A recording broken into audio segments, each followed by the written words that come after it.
तो नमस्कार दोस्तों, मैं फिर से लेकर आ गया हूं काला ओढ़नी के बारे में अपडेट। पहले तो मैं आपको बता दूं दोस्तों, इस गाने का टीजर आ गया है। आप यूट्यूब पे जाकर देख सकते हैं ग्लोबल म्यूजिक जंक्शन चैनल पे। जी हां दोस्तों, काला ओढ़नी का टीजर। अब चलो कुछ बातें भी कर लेते हैं इस गाने के बारे में। बस दोस्तों वीडियो के लास्ट तक जरूर बने रहिएगा। समझ में नहीं आ रहा है मुझे कि भाई ऐसा कौन सा गाना है जिस गाने में 3 दिन से भी ज्यादा समय लग गया है शूट करने में और 50 लाख से भी ज्यादा बजट लग गया है इस गाने में। जबकि भोजपुरी में तो ऐसा होता भी नहीं है, क्योंकि कम बजट में ज्यादा मुनाफा देखते हैं लोग। लेकिन पता तो तब चला कि दोस्तों जब गाने का टीजर रिलीज किया गया, और टीजर देखने के बाद पता चला गाने का नाम रखा गया है काला ओढ़नी। जी हाँ दोस्तों, टीजर की जैसे ही शुरुआत होती है वैसे ही पावर स्टार पवन सिंह का दमदार एंट्री होती है फाइट करते हुए। तो भाई जब झपट के जब गुंडे को मारते हैं, वो भाई तिलमिला के भागता है और अपने बाप के पास फोन करता है। और फिर जब बाप उसको धमकी देता है तो पावर स्टार पवन सिंह अपने अंदाज में एक तड़कता भड़कता डायलॉग बोलते हैं। दोस्तों आप इस डायलॉग को एक बार पहले सुनिए, बड़ा प्यारा सा डायलॉग है भाई। प्यार को प्यार से निभाना हमें आता है,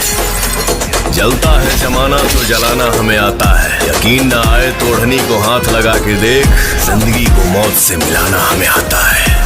तो दोस्तों अब तो इससे अंदाजा लग ही गया है कि 50 लाख से भी ज्यादा हो सकता है इस गाने का बजट, तो हो ही सकता है। लेकिन दोस्तों इस गाने में गाने का कुछ अता पता नहीं है। मतलब गाने का एक ही लाइन तक, एक ही म्यूजिक तक नहीं, सिर्फ डायलॉग से ही इस गाने का टीजर को तैयार किया गया है। इतना दमदार लग रहा है भाई, जिसका तो कोई जोड़ ही नहीं हो सकता। साथ ही दोस्तों इस गाने में बहुत ही अच्छी लाइनों का भी यूज किया गया है। पवन सिंह का डायलॉग तो भाई और आपको देखने को मिलेगा ही। रोमांटिक सीन गाने में, गाने का अभी आप लोग के बीच में जल्द ही रिलीज हो रहा है। अभी तक रिलीजिंग डेट का टाइम खुलासा नहीं हुआ है। जैसे ही मुझे पता चलेगा दोस्तों मैं आपको जरूर बता दूंगा। उसके लिए हमारे इस चैनल को जरूर सब्सक्राइब कर ले, और मिलते हैं दूसरी वीडियो में पूरी जानकारी के साथ दोस्तों। तब तक के लिए bye bye, tata see you, जय श्री राम।